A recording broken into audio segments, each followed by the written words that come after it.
Hello friends, तो आज की इस वीडियो में हम साइंस से संबंधित प्रश्न को लेकर आए हैं और प्रत्येक प्रश्न वन लाइनर टाइप के होंगे। तो आप लोग वीडियो के अंत तक बने रहिएगा, प्रत्येक प्रश्न बहुत ज़्यादा महत्वपूर्ण होंगे। पहला प्रश्न है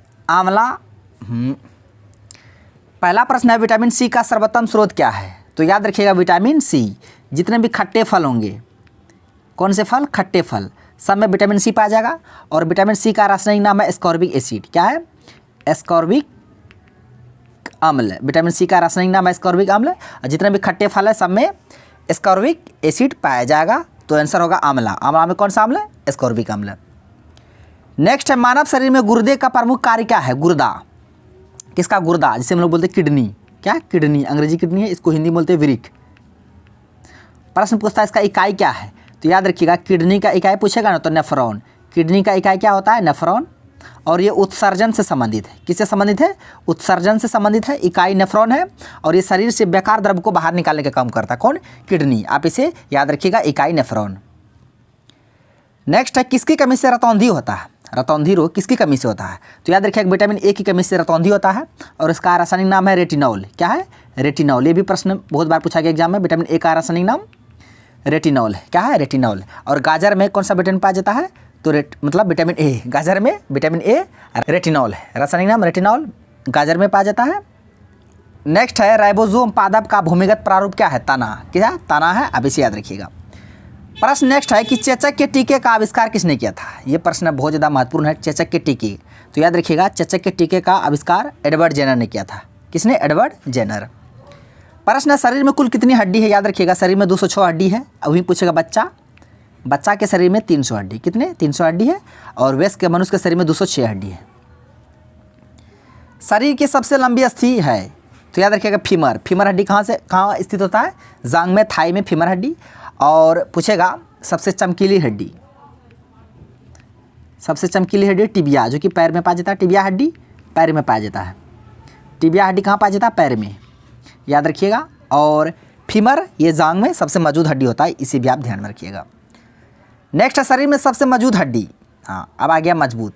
तो सबसे शरीर में मजबूत हड्डी होता है जबड़े की हड्डी। जबड़ा का हड्डी सबसे मजबूत होता है।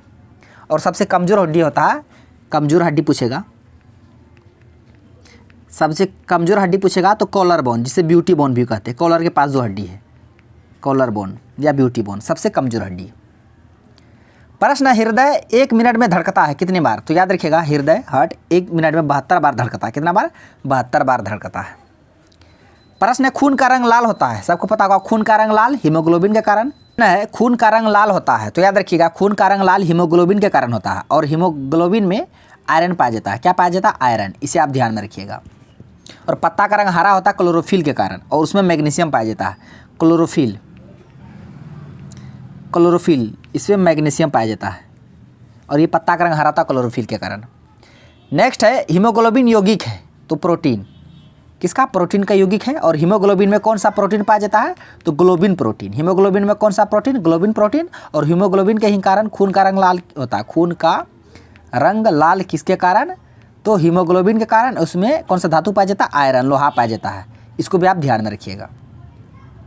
प्रश्न है लाल रक्त कणिकाओं का जीवन काल कितना है? RBC, red blood cells, RBC का जीवन काल तो 120 दिन। कितना? 120 दिन।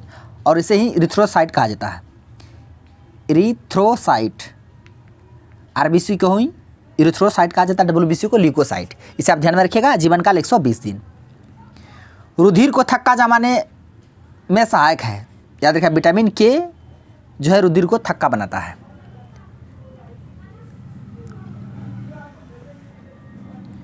प्रश्न है रुधिर का तरल भाग है तो याद रखिएगा रुधिर का तरल भाग प्लाज्मा है। क्या है? प्लाज्मा। रक्त समूह में सर्वदाता और सर्वग्राही, याद रखिएगा यहाँ से 2 प्रश्न। रक्त समूह में सर्वदाता और सर्वग्राही किसे कहते हैं? सर्वदाता O, सर्वग्राही AB।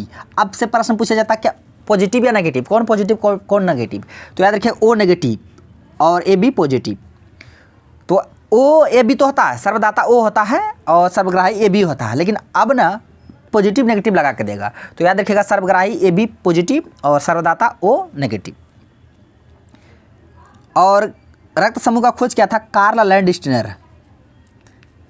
कार्ल लैंडस्टीनर रक्त समूह का खोज क्या था? इसे याद रखिएगा। कितना है? AB, AB, O कुल 4 रक्त समूह हैं, याद रखिएगा, कार्ल लैंडस्टीनर। प्रश्न, पित्त उत्पन्न होता है, वायल जूस पित्त उत्पन्न होता है यकृत में। कहाँ से उत्पन्न होता है? यकृत में, लेकिन जमा, पित्त जमा होता है पित्ताशय में। पित्त जमा स्टोर होता है पित्ताशय में, निकलता है यकृत में। दोनों प्रश्न को याद रखिएगा। और शरीर की सबसे बड़ी ग्रंथि है यकृत। स्वस्थ मनुष्य का रक्तचाप कितना होता है? तो याद रखिएगा, स्वस्थ मनुष्य का रक्तचाप 120/80 होता है। Systolic, diastolic, diastolic, systolic, systolic, diastolic. इसका आंसर ऑप्शन नहीं है, वन लाइनर है, तो 120/80 होता है। रक्त से अशुद्ध पदार्थों को अलग करना किसका काम है?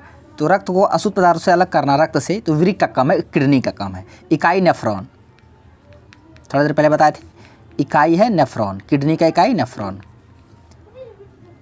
शरीर की सबसे बड़ी कोशिका है तंत्रिका तंत्र, और इसका इकाई जो है तंत्रिका तंत्र की इकाई, ये न्यूरॉन है। क्या है? न्यूरॉन है। और किडनी का नेफ्रॉन, इसका न्यूरॉन, याद रखिएगा, तंत्रिका तंत्र की इकाई न्यूरॉन, शरीर की सबसे बड़ी कोशिका है। हाइड्रोफोबिया संबंधित है, याद रखिए, जब कुत्ता काटता है ना, कुत्ता काटने से कौन सा रोग होता है? हाइड्रोफोबिया। किससे काटने से? कुत्ता काटने से। कौन सा रोग?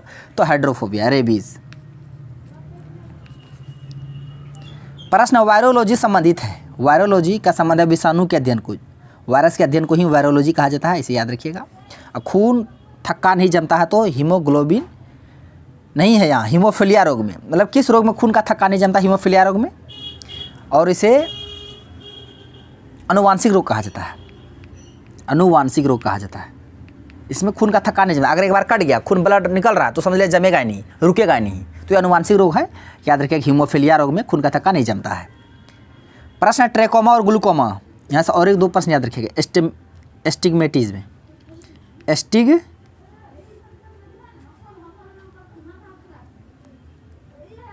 एस्टिग्मेटिज्म, एप्थोल्मिक एस्टिग्मेटिज्म, ट्रेकोमा और ग्लूकोमा, ये चारों बीमारी आंख से संबंधित है। मोस्ट वीवाई प्रश्न है। ग्लूकोमा, एस्टिग्मेटिज्म, एप्थोल्मिक, ट्रेकोमा और ग्लूकोमा का संबंध किससे? आंख से है। किससे? आंख से संबंधित बीमारी है। चारों बीमारी का नाम याद रखिएगा। तो फ्रेंड्स, आज का प्रश्न बस यहीं तक था। थैंक्स फॉर वॉचिंग वीडियो, धन्यवाद। अब मिलते हैं नेक्स्ट वीडियो में नेक्स्ट टॉपिक के साथ।